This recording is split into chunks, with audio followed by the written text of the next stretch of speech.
Bowlers Journal, Florida Open. Continue to practice. It's a capacity crowd here. And this is a match that they have really waited for, hoping that Voss could get in against Weber.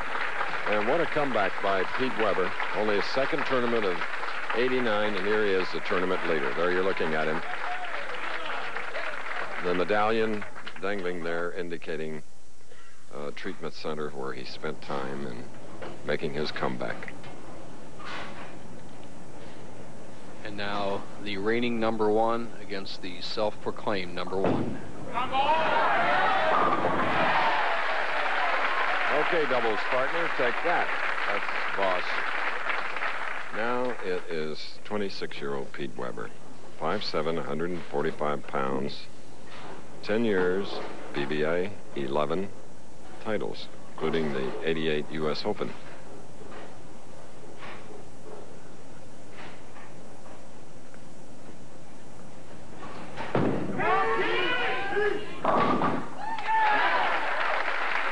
Stuff on that ball, and that was some shot, Chris. First time back, as the great Carmen Salvino would say, as you see his form, Weber popped his jellies on that one. He waited for that ball. He got that high swing, and right here is where if you're nervous, you're going to jump at it. He waits, lets that swing happen, has the high follow through, and he just destroyed that rack. Let's see if he can maintain that tempo through 10 frames, because he's going to need it against Voss.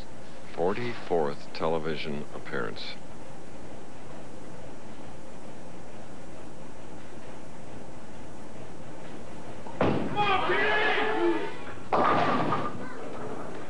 High hit, leaving a 610 on the left lane, which in practice, Bo, you noticed that Voss was hitting the left lane. It's been the lane that has decided the matches so far in our championship round, the left lane. Weber struggling, going high on his first shot, and it was slightly errant shot, so maybe not a real indicator.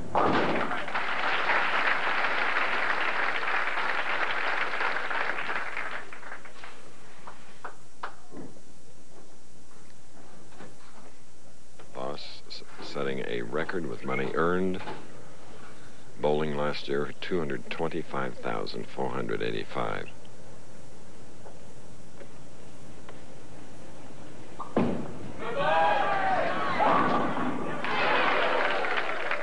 All but the 7.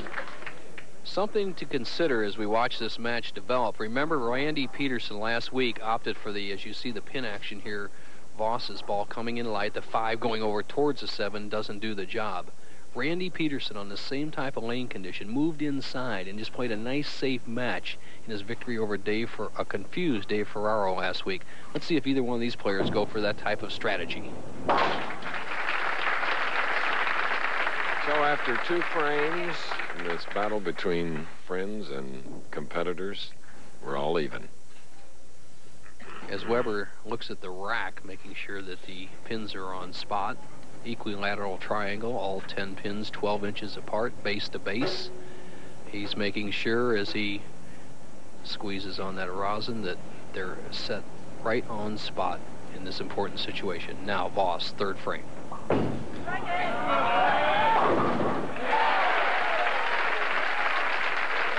was a left lane strike by Voss. What Voss has done to conquer the left-hand lane, instead of trying to play more hook and softening it up, he moved to the right and threw much harder. He was going at 19 miles an hour in the early going. He has sped up to as high as 22 miles an hour on some of his shots. That is the proper way to overcome a tough lane condition. Let's see Weber, how he reacts to Brian Voss's. Oh, yes. One of his great ones.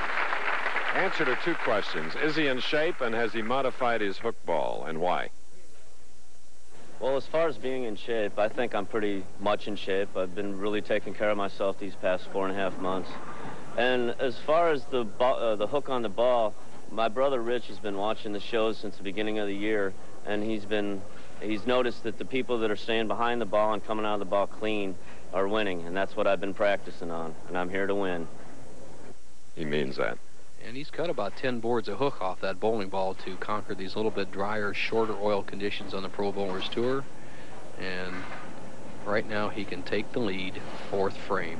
The match is still even.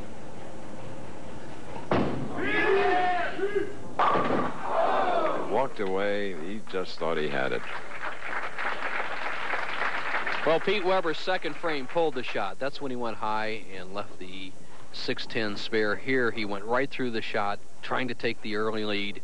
Solid 10. This match, obviously, of two pretty equal combatants.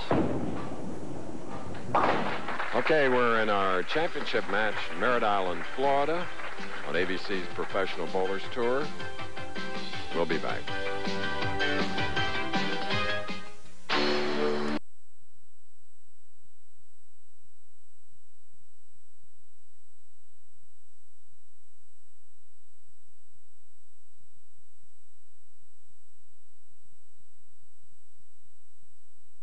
The fifth frame. We bowled through because we're running behind our 90-minute time segment.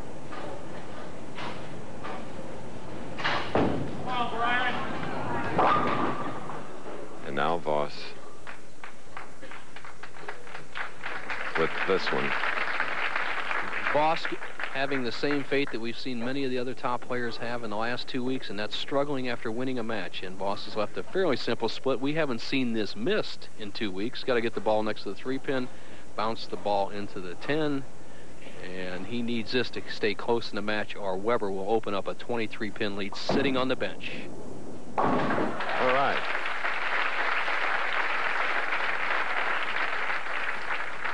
Great example of how to do it. What basically has happened to the lane condition, we showed you at the top of the telecast, the oil was applied 21 feet, buffed to 41 feet. Now, with the warm weather, a lot of bowling, this oil or conditioner has drifted towards the back end of the lane. Now there's no hook area. Remember, we had 19 feet for that ball to make the hook to the pocket. Now maybe there's only 9 or 10 feet as that oil has drifted, and the players cannot handle that type of condition. When the oil's too far, it makes the condition very tough. Again, a 10-pin.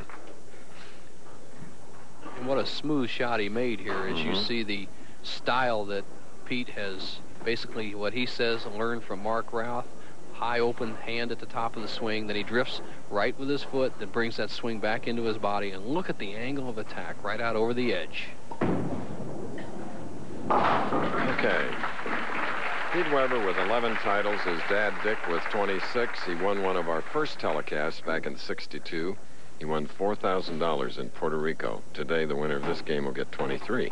And Chris, we're going to have another delay as Pete popped that 10-pin out on lane 30 when he shot it, and it's laying in the middle of the lane, and the magic fingers from the back end say, whoops.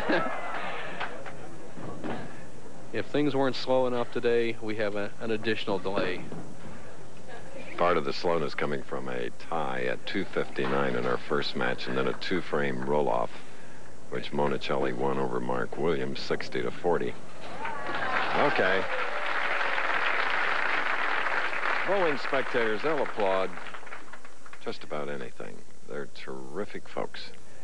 Well, there's not many things that would really bother a pro bowler, but it's action in front of the foul line down towards the pin area or in his peripheral vision that would bother him. So Pete made a wise decision, just kind of waiting till that was out of the way. Now, 6th frame, he leads by 11. Spare up.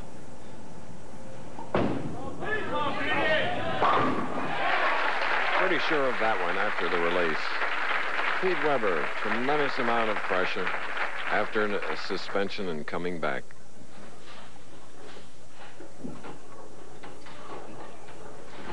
Tremendous momentum. He never blinked his eyes at all from the top of his arm swing till after the ball had passed over the target. That takes a lot of concentration to really put that much power into it and still be steady. Now Voss needs to bounce back. Crosses over. That was a strike in the 6th frame of the championship game. And a obviously confused Brian Voss, who wants to win this early tour showdown with one of his main competitors for that Bowler of the Year title that he currently holds, needs to get a strike here in the 7th. He's been all over the lane. Weber seems zeroed. Voss needs to put a little bit of pressure on him, and he can do that with a strike here in the 7th. And only 1 pin separating these extraordinary professionals on the Pro Bowlers Tour. The title game, more coming up.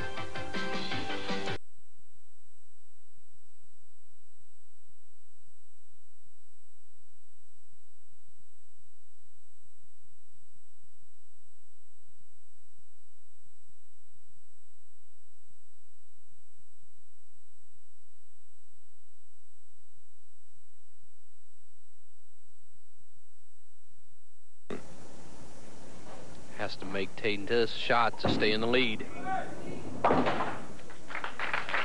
Pete Weber, 6-month suspension, lifted 6 weeks early by the commissioner Joe Antonori, suspended last September when he failed to show for the 3rd round in a tournament in Windsor, Ontario. Now Voss, his opponent. Voss, who has had a lot of good things happen to him, but despite being confused in this match, he still has a chance to open a 13-pin lead, 8th frame.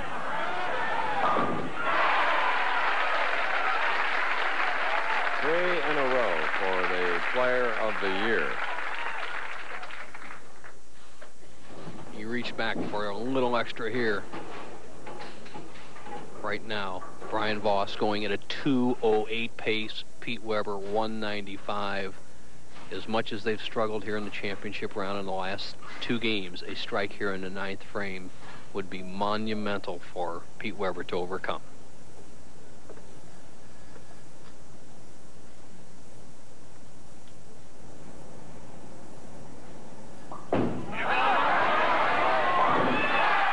Beautiful strike.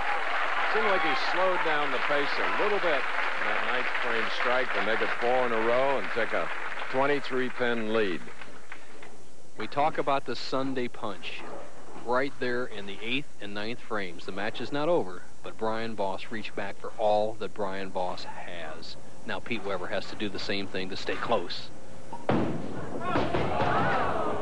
And as it happened before to Leroy Bornhop, the end of the channel. Well, that's the 3rd time that's happened to Pete Weber, Chris. It happened in Las Vegas in 1985. It happened to him in Garden City, Long Island in 1983. And he says it doesn't really bother him psychologically. He throws the big power ball, and so the 3rd shot in the moat in the championship round for him in his career is not really disturbing. He stays in the match.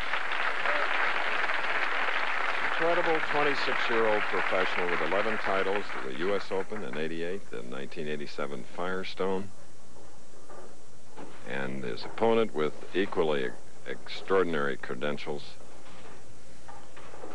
Well, that was just sent out. He's playing the last board. There's 39 boards on a bowling lane, and Pete obviously playing the last one, as we've seen other players today.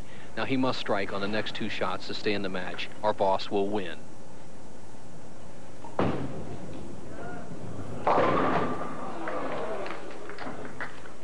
So it's a 7-pin.